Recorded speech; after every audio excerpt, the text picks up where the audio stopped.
सोचो आप एक दिन सुबह उठते हो और एक ब्रेकिंग न्यूज़ चल रही है। एक अजीब सा वायरस फैल रहा है जिसके कारण लोग एक दूसरे को ही काटने लगे हैं और फिर वो लोग भी धीरे धीरे जिंदा लाश बनते जा रहे हैं। ये कोई हॉरर मूवी नहीं है बल्कि ये है real life zombie apocalypse.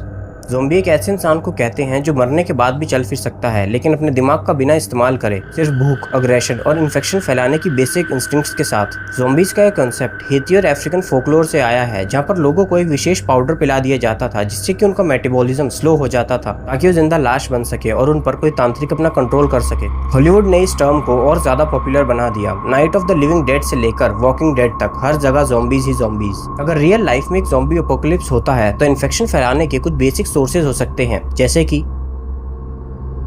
Virus या बैक्टीरिया। जैसे कि कोरोना वायरस भी हवा से फैल सकता था, ऐसे ही ज़ॉम्बी वायरस भी एयरबोर्न हो सकता है।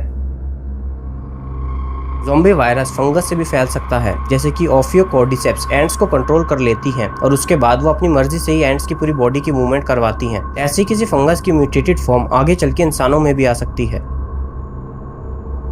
हर किसी वायरस की तरह ये वायरस भी किसी बाइट या किसी इन्फेक्टेड इंसान के कांटेक्ट में आने से फैल सकता है। अगर किसी ज़ॉम्बी का ब्लड किसी इंसान के वुंड पर लग जाए तो उससे भी वो इंसान ज़ॉम्बी में बदल सकता है। ज़ॉम्बीज असल में एक चलती फिरती लाश है। इनका मेटाबॉलिज्म बहुत स्लो हो जाता है और डाइजेशन तो होता ही नहीं है और इनके सेंसेस भी काम करना बंद कर जाते हैं। इनका लाइफ स्पैन भी ज़्यादा नहीं होता। अगर कुछ दिनों तक इन्हें ब्लड या ह्यूमन फ्लैश ना मिले तो ये कुछ ही दिनों बाद खुद ही खत्म हो जाते हैं। अगर ज़ॉम्बी अपोकलिप्स सच में हो जाता है तो गवर्नमेंट्स के सामने सबसे बड़ा चैलेंज ये होगा लॉकडाउन, जिसमें कि हर जगह पर कर्फ्यू और पब्लिक मूवमेंट बिल्कुल बंद करनी पड़ेगी। मिलिट्री डिप्लॉयमेंट, आर्मी, पुलिस और डिजास्टर रिस्पांस टीम हर जगह पर तैनात करनी पड़ेगी। देश के सभी बॉर्डर्स को बंद करना पड़ेगा, फ्लाइट्स कैंसिल करनी पड़ेंगी और सारे पोर्ट्स को भी क्लोज करना पड़ेगा। क्वारंटीन जोन्स बनाने पड़ेंगे, सर्वाइवर्स को सेफ जोन में शिफ्ट करना पड़ेगा और इन्फेक्टेड एरियाज को आइसोलेट करना पड़ेगा। सबसे इम्पोर्टेंट स्टेप ये भी होगा कि वैक्सीन रिसर्च करनी पड़ेगी। सारे साइंटिस्ट मिलकर इस चीज़ की वैक्सीन ढूंढने में निकल जाएंगे।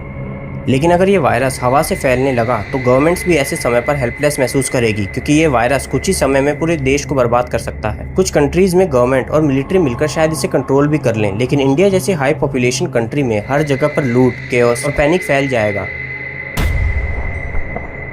मास पैनिक हो जाएगा, लोग अपने घरों में बंद हो जाएंगे, ग्रोसरीज, सारे स्टोर्स खाली हो जाएंगे और हॉस्पिटल्स ऐसे टाइम पर ओवररन होंगे। लूटिंग एंड राइट्स भी होंगे। ऐसे समय पर लोग खाना, पानी और मेडिसिन तक के लिए एक दूसरे की जान भी लेने को तैयार हो जाते हैं। Communication breakdown. ऐसे समय पर शायद देश की सुरक्षा के लिए इंटरनेट को भी कट डाउन करना पड़े।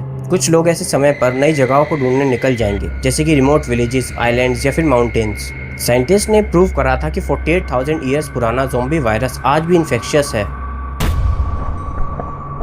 अगर जल्द ही इस चीज़ की वैक्सीन बन गई तो लोग बच सकते हैं, लेकिन अगर बहुत समय तक वैक्सीन में देरी हो गई तो मास एक्सटिंक्शन भी हो सकता है। ऐसे में आपका सर्वाइवल प्लान क्या होगा? अगर कल ज़ॉम्बी अपोकलिप्स हो जाए तो आप सबसे पहले क्या करने की सोचोगे? अपने दोस्तों को बताओगे, सप्लाईज इकट्ठा करोगे या फिर किसी रिमोट एरिया में जाकर अपनी फैमिली के साथ छुप जाओगे? कमेंट्स में ज़रूर बताना। Thank you for watching. Please like, share and subscribe to the channel.